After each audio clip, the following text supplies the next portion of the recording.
Okay, so this lecture burst is picking up with OCD, which is where we left off, again under the umbrella of anxiety disorders.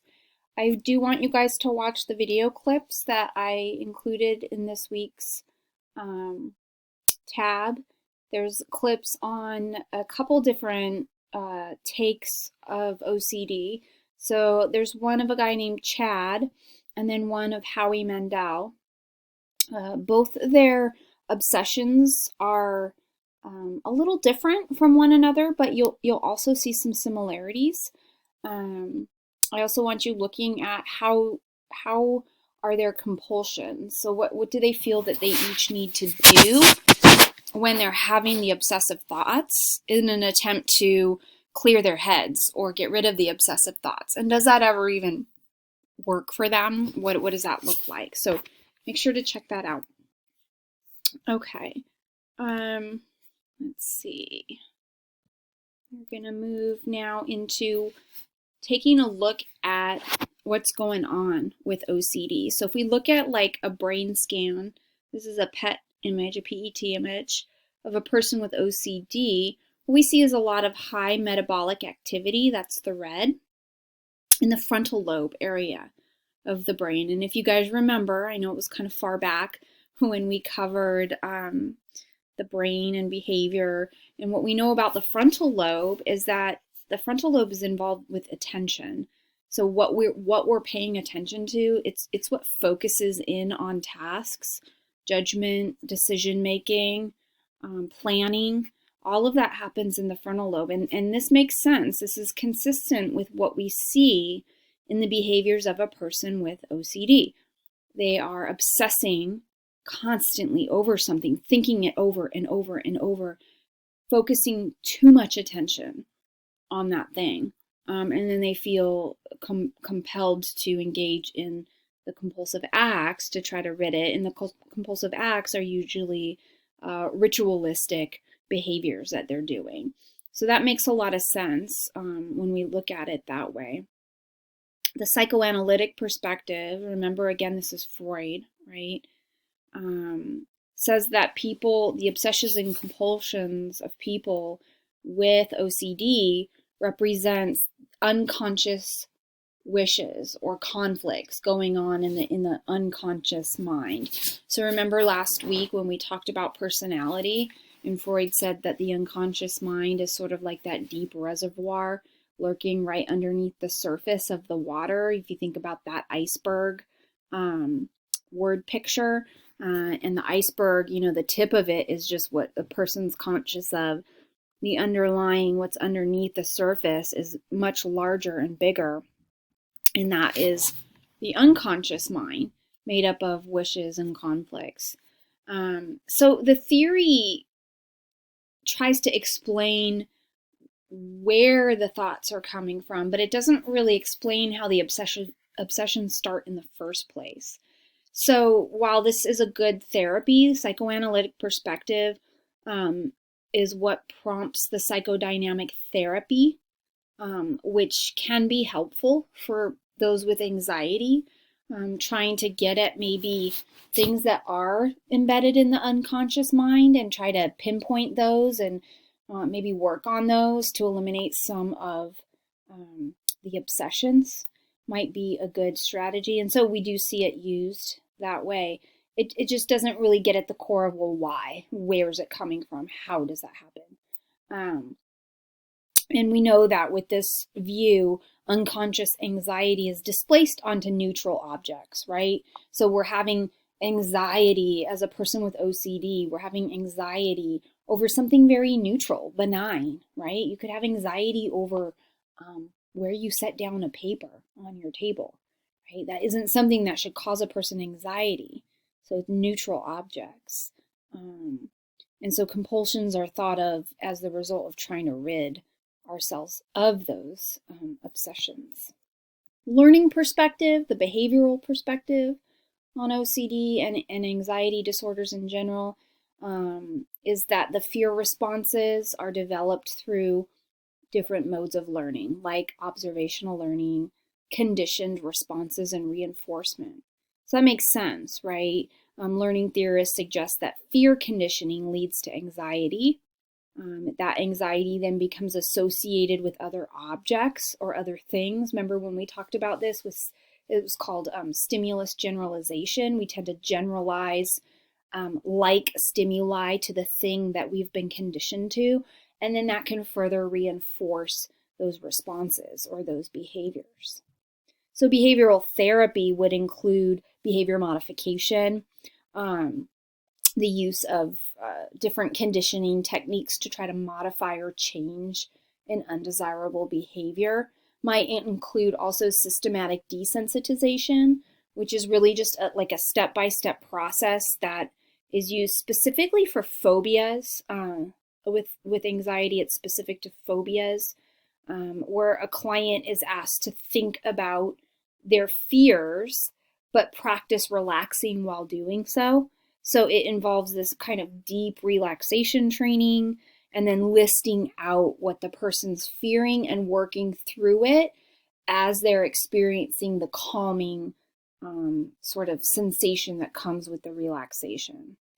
Aversion therapy is quite the opposite. This is a way of using classical conditioning to reduce the frequency of the undesirable behaviors. So you have an undesirable behavior like smoking or overeating, teaching the client to pair an aversive stimulus with the stimulus that results in the undesirable response. So like rapid smoking would be a technique used for the smoking. And I mean, this can be done with anything that is the undesirable behavior. So if the undesirable behavior is compulsions, that the person's doing, it could be used to kind of reduce the frequency of those compulsions. Flooding or exposure therapy is used to treat phobias in particular, where the person in this situation is very rapidly and intensely exposed to the fear-provoking situation. Either that's in reality, in real time, or maybe even through virtual reality. And then the person's prevented from making the usual behavior response, which is avoidance or escaping. They have to stick it out and they have to face it.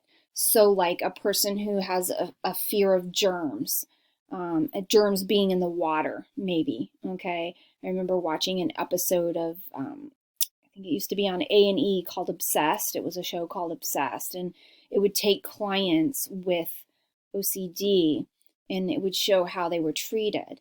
And one client had severe OCD, particularly with water and things being dirty. And this client was taken to a water park of all places, and they used the exposure therapy and really pretty much put him in a water park setting where he couldn't escape and couldn't go to his normal kind of routine, and just walked him through it. So it's done with a therapist, not by himself. And then walked him through it and calmed him down, walked him through the responses he was having. So that can be effective. Cognitive perspective says that social phobia develops when people have too high of standards for their social performance. They overthink things too much. And they kind of fear judgment of other people, fear being judged harshly or being socially rejected. So it comes from a place of I'm not good enough. Cognitive behavioral theorists would say that people with OCD really have a difficult time turning off intrusive thoughts. They just kind of let them spin out of control. And it could be because of chronic distress or a tendency to just really have rigid thinking. And the belief that they should be able to control their thoughts, and the fact that they can't means that they're weak and that they're not somehow good enough. So that's what that perspective would say. So CBT, cognitive behavioral therapy, there's a video in your reading in your textbook that I want you to watch. It talks about treatment, but this basically attacks the thoughts and then the behaviors, and really replacing them with more beneficial thoughts and better behaviors, and teaching more importantly, coping techniques to deal with distortions in thinking. And some of those distortions in thinking is just the person doesn't think about life in the right frame of mind. Jumping to conclusions all the time would be arbitrary influence. Focusing only on one aspect of the situation instead of seeing everything, that's selective thinking. When a person draws sweeping conclusions from one incident, like, oh, I failed in this one exam, so I'm a failure in life, that's overgeneralization. Magnifying or minimizing things, so blowing bad things out of proportion and then underemphasizing good things. And then personalization, which is the person taking total responsibility for all things, even things that are out of their control, but they think it's their fault. So it would be focusing on dealing with those distorted thoughts and replacing them with more cohesive, more adaptive thought patterns. Humanistic perspective, again, this is Maslow and Rogers, right? Says that generalized anxiety occurs in children a lot who develop a harsh set of self-standards. They feel like they have to achieve in order to be acceptable. And we actually see a great deal of patients with GAD who come from authoritarian parenting. So if you recall when we talked about parenting styles, authoritarian parents are very concerned about obedience rather than the needs of the child. And that plays, a crucial role in the child's development and has been often referred to as the cause or the root stem of a lot of disorders, such as generalized anxiety. When a child feels like nothing they do is right, nothing is ever good enough, it's not perfect enough, they form this harsh, rigid standards for life, and they can develop anxiety disorder from that. So humanistic therapy is one where there's a lot of authenticity. So again, remember Abraham Maslow and Rogers, right? They said that the therapist has to be very genuine and open and honest with their clients and engage them in that kind of an atmosphere, because that's an atmosphere a lot of the clients have always lacked. They never had that. They never felt useful. They never felt wanted, that unconditional positive regard. It's very person-centered. It has the elements of reflection and empathy, authenticity. And then Gestalt therapy, it's humanistic in nature. That stems from a psychologist named Fritz Perls.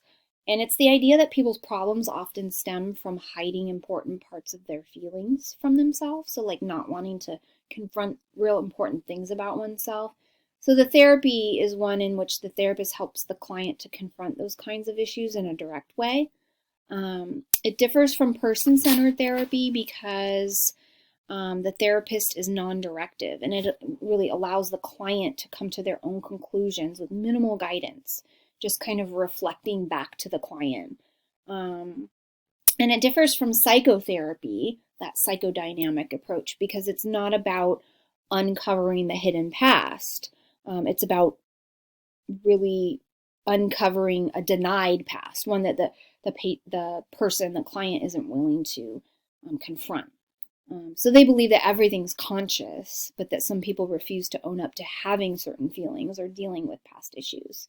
So they look a lot at body language and feelings, both stated and unstated, and events in the person's life to get a picture of the whole person, which is why it's called Gestalt therapy. Okay, and then the biological, natural selection, that genes contribute directly or by creating certain temperaments that are more prone to phobias. Children with phobias often have relatives with that same phobia, or children can tend to be excessively timid or shy with phobias. But, it's just this idea that, we've learned from our ancestors to take on certain traits. And those traits sometimes are fears, and those fears can become out of whack, so to speak, in the grand scheme of things. So that ends this one. On the next lecture burst, we're going to be talking about mood disorders.